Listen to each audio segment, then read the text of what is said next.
আসসালামু আলাইকুম। সাধারণ জ্ঞানের আজকের ক্লাসে আপনাদেরকে স্বাগতম। আজকে আমরা বাংলাদেশ পরিচিতি নিয়ে জানব। চলুন তবে আলোচনাটি শুরু করা যাক। বাংলাদেশ একটি স্বাধীন ও সার্বভৌম দেশ। 1971 সালের 26শে মার্চ স্বাধীনতা ঘোষণার মাধ্যমে দীর্ঘ 9 মাস রক্তক্ষয়ী যুদ্ধের দ্বারা 1971 সালের 16 ডিসেম্বর আমরা বিজয় অর্জন করি।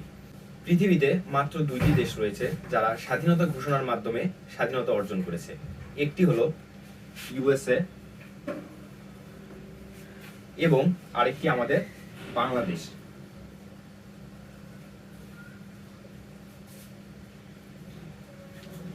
এই দুইটি দেশ স্বাধীনতা ঘোষণার মাধ্যমে স্বাধীনতা অর্জন করেছে। বাংলাদেশের পুরো নাম গণপ্রজাতন্ত্রী বাংলাদেশ, যা ইংরেজিতে the People's Republic of Bangladesh.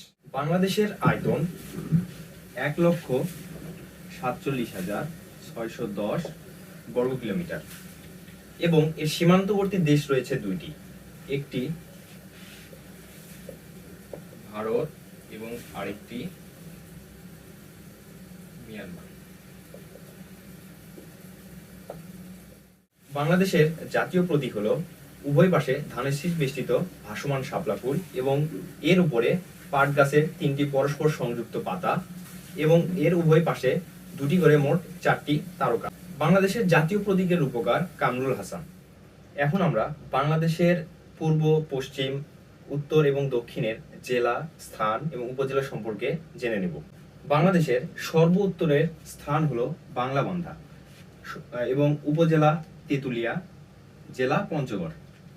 এরপর বাংলাদেশের পূর্বে রয়েছে স্থান আখাইনঠং, এরপরে উপজেলা থানচি, জেলা বান্দরবান।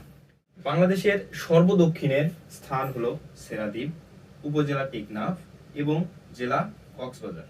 এরপর বাংলাদেশের সর্বপশ্চিমের স্থান হলো মনাকশা, উপজেলা শিবগঞ্জ এবং জেলা চাঁপাইনবাবগঞ্জ। বাংলাদেশে আয়তনে বৃহত্তম বিভাগ হলো চট্টগ্রাম এবং বৃহত্তম জেলা রাঙামাটি। এরপর আমরা দেখব বাংলাদেশের আয়তনে ক্ষুদ্রতম জেলা কোনটি এবং বিভাগ কোনটি।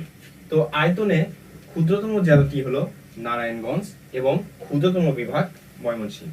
বাংলাদেশের জনসংখ্যার দিক দিয়ে বৃহত্তম বিভাগ ঢাকা এবং জেলাও ঢাকা এবং জনসংখ্যায় ক্ষুদ্রতম বিভাগ বরিশাল এবং জেলা বান্দরবান।